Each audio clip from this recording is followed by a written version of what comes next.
This is tram 6019, and there are a couple of these trams running around now. This end here at number 2 end is an E2 cab, which you can clearly see because of the thin bollards, the side blinds, and the mirror is to the right of the driver's chair. So we'll walk back through the tram. It also has the modifications, the up and down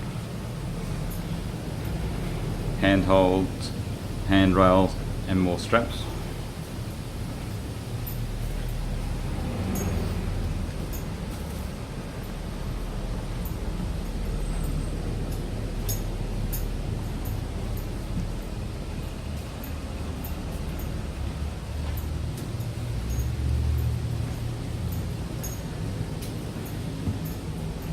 Looking at number 1 end, it is clearly an E1 cab. Firstly, you can tell by the bollards, which are actually larger in shape.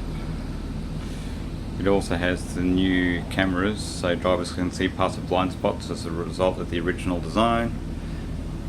The mirror is pretty well centered over the driver, and there are no driver blinds on the side. So this is 6019, E1 cab at number 1 end, E2 cab at number 2 end.